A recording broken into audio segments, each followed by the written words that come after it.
بسم الله الرحمن الرحيم لا حول ولا قوة إلا بالله العلي العظيم الحمد لله رب العالمين وصلى الله على سيدنا ونبينا أبي القاسم المصطفى محمد اللهم صل على محمد وآل محمد وآله الطيبين الطاهرين لا سيما بقية الله في الأرضين أجل الله تعالى فرجه الشريف اللهم أخرجني من ظلمات الوهم وأكرمني بنور الفهم اللهم افتح علينا أبواب رحمتك وانشر علينا خزائن علومك برحمتك يا أرحم الراحمين. Alhamdulillah, we have tawfiq to continue our study of history of Shia Islam.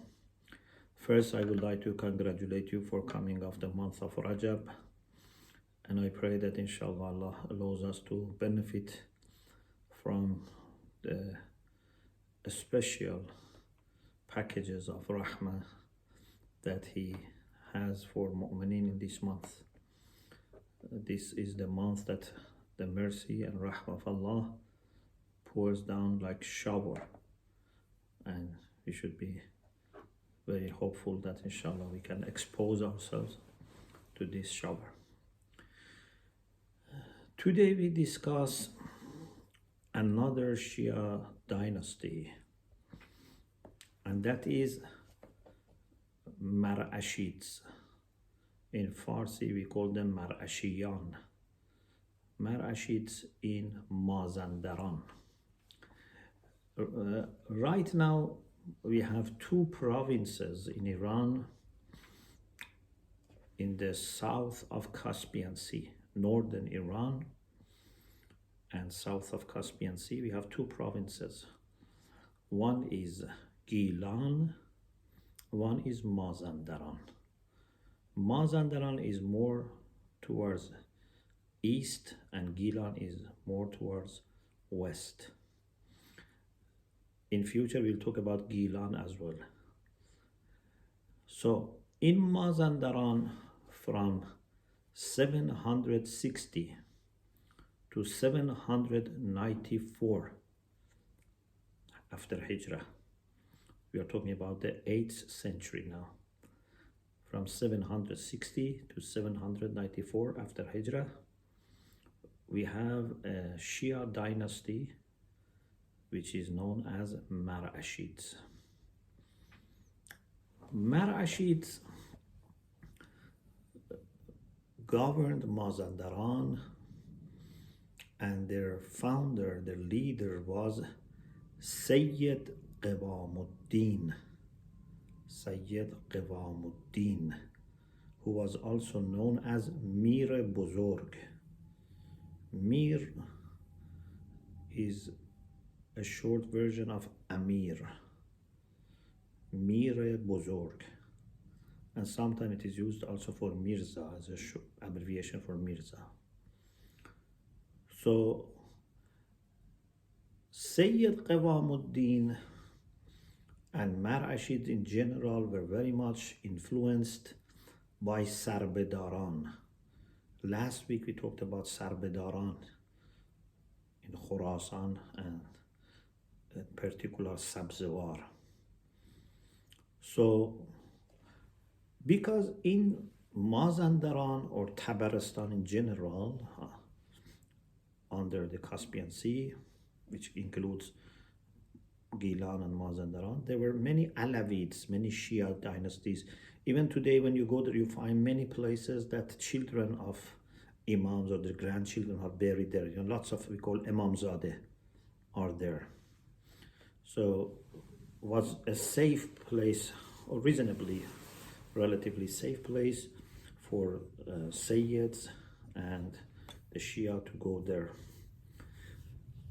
So Mazandaran in general was a place with tendencies towards Ahlul Bayt. And after Alawid rule in Tabaristan, it took some time till again another Shia dynasty was established by Qiwamuddin Marashi.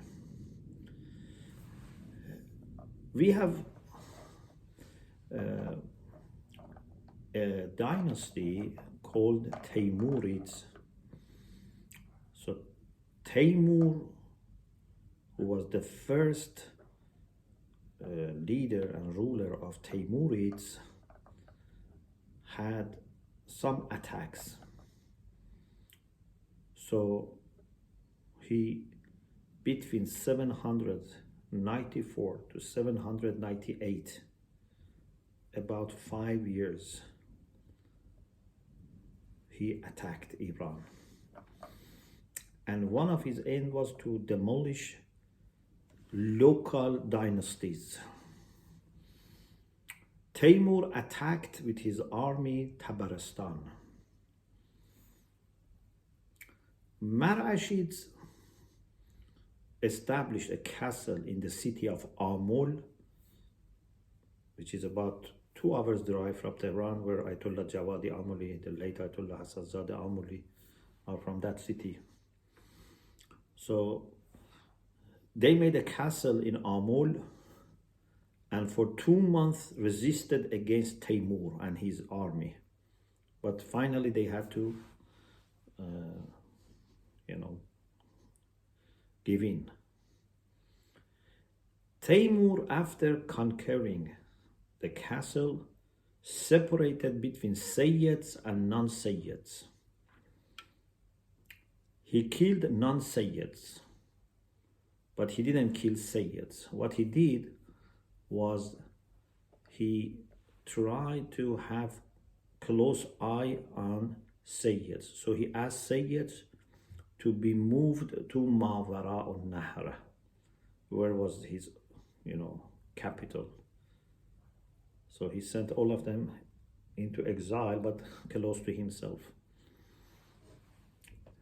Taimur himself, for further study, we have a box. We have some discussion about Taimur. Taimur did some terrible things. So in the last 2 decades, or you can say last 2 decades of 8th century and the first decade of 9th century. So for about 30 years, 3 decades, they attacked, they demolished some places. But in general, they did also some of good things. When it comes to literature, to arts, to maths, to astronomy, to civilization, buildings, constructions, they did some good things. And we have to be, objective. We have to say good things and we have to see the bad things. They were not considered as Shia dynasty. They were Muslims, but they were not Shia, but they were not also very distinctly Sunni, because we see some of the Shia elements also present in the architecture of that time, etc.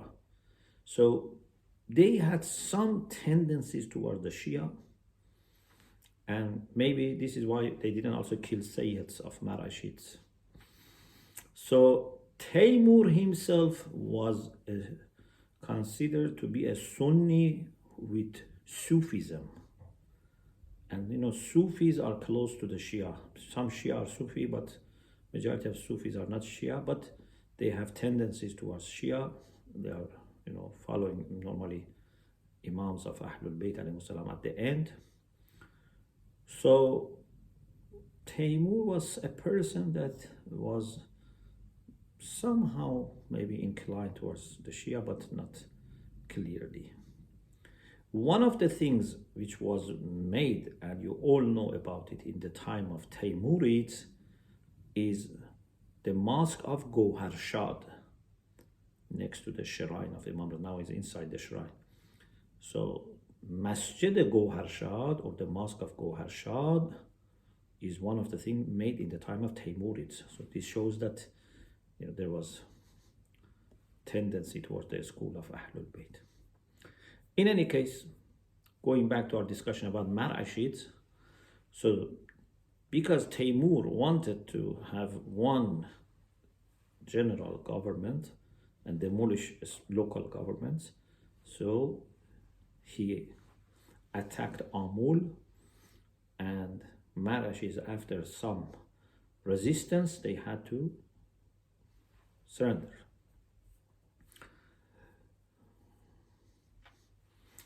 But Marashids or Marashi Sayyids, they didn't stop.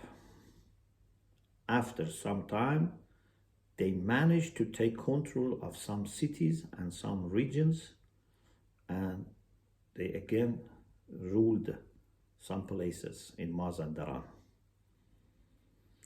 Then, in the year 794, with the accusation or the charge that they are, Shia and they are promoting Shia, Taimur got angry with them and tried to demolish them completely. So you see, Taimur is a Sunni, is a Sufi, has some tendencies towards Shia, but could not tolerate these Marashids because of their very clear Shia identity and some of the things that they did, and maybe also it was a matter of politics, etc. After Taimur's death, Marashids still were there, although they didn't have big power. Now it was a good time for them, but unfortunately what happened? There was no that much unity. They were divided into different groups, and it is said that they had even conflict over ruling the city of Amul. This is a problem. One of the repeated problems is conflict inside the same camp, the same group. You see many dynasties because of this went to decline and were easily defeated. Later, when Safavids came, still Marashids were somehow there. They also wanted to have one central government in Iran, and therefore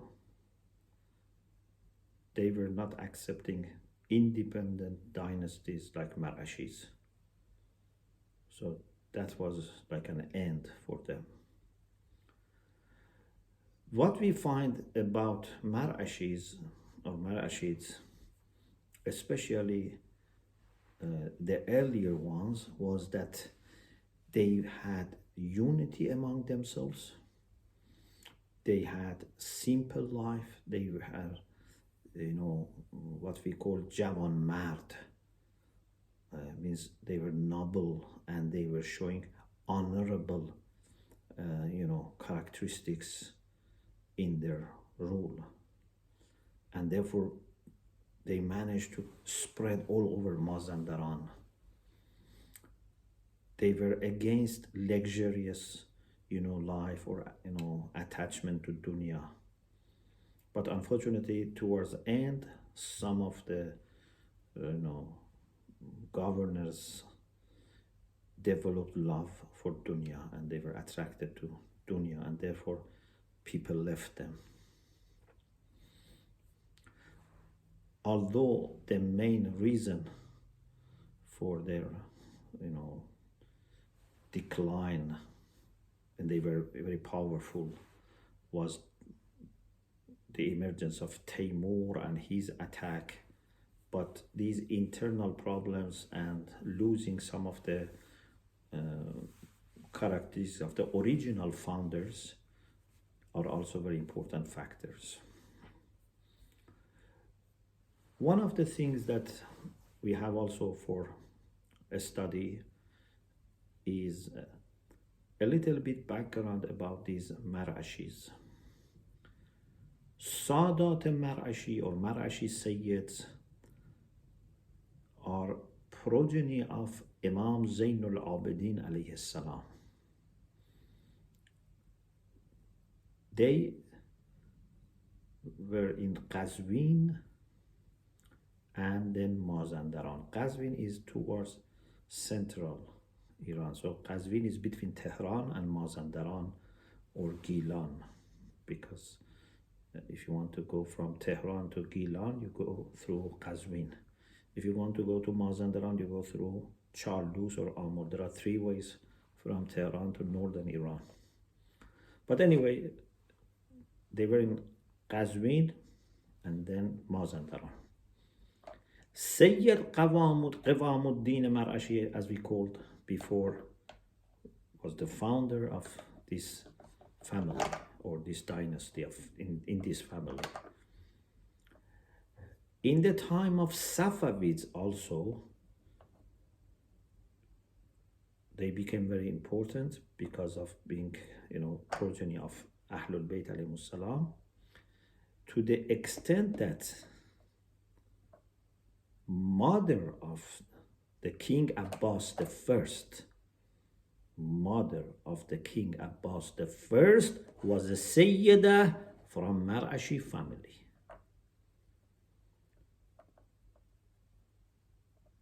King Abbas the First was the 5th Safavid king. And it is interesting that the mother of the king was from Marashi family. We have a heading here about the relation between Sufism and Shi'ism in Marashi way of thinking. Marashids were very influenced, as I said before, by Sarbedaran in Khorasan. And as we said before last week, actually, Sarbedaran had mystical and Sufi tendencies. So Marashids were influenced by these elements, Sufi, mystical element of Sarbedaras over Shia. And they are considered to be one of the most important social movements of Shia Sufis in the period of Taimurids up to Safavids.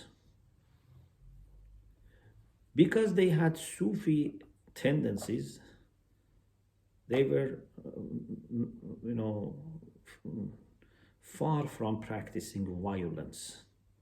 They had more soft approach and kind approach, and they were more interested in social justice. Therefore, people were attracted towards them. Even they inspired some Shia movements outside Mazandaran. Inshallah, we will talk next week about Alekiya.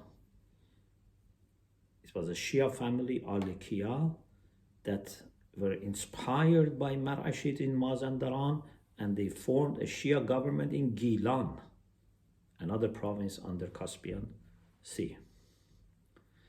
Sayyid Qawamuddin was very much influenced by the successor of Sheikh Hassan Juri. Remember, we talked about Sheikh Hassan Juri after Sheikh Khalifa. Sheikh Hassan Juri was a 12er Sufi, Shia Sufi. And Sayyid Qawamuddin was attracted to the successor of Sheikh Hassan Juri. Who was the successor of Sheikh Hassan Juri? Sayyid Izzuddin Sughandi. Sayyid Izzuddin Sughandi, the successor of Sheikh Hassan Juri. These are Sarbadari people. Sayyid Qawan was influenced, was like one of the disciples or murid of Sayyid Izzuddin. Therefore, he was benefiting from some of the ideas of Sarbadars. He was also following Shia fiqh, and he was tracing back his Sufi tree, Shajare, to Imam Sadiq alayhi salam. So being inspired by Sarbadar ideas, he started doing lots of tabligh in Tabaristan. And some of the local governors who were not Shia were, very upset with him. And some also non-Shia alims were very much sensitive, and therefore they helped some of those rulers and governors against Sayyid Qawamuddin. They wanted even to kill him, but they just put him in prison. Some of the things that Sayyid Qawamuddin Marashi managed to do was, one, establishing Marashi governance according to Imami fiqh. Number two, recruiting ulama and asking them to supervise social justice as well as tabligh of religious affairs in his governance. Three, helping and supporting lovers of Ahlul Bayt. Five, supporting Sayyids of Al-Qiyah and helping them to establish Shia governance in Gilan. Six, promoting the school of Imami Shia all over Mazandaran, to the extent that sometime later, Imami Shia became official religion or denomination or madhab of Mazandaran. So they did very hard work. Okay, in this way we finished this discussion, and inshallah next week we will talk about Al-Qiyah, who managed to rule Gilan for more than 2 centuries, from 769 to 1000. So 231 years they ruled over Gilan, and they were Shia. Inshallah we'll talk about it later. Alhamdulillah Rabbil Alameen.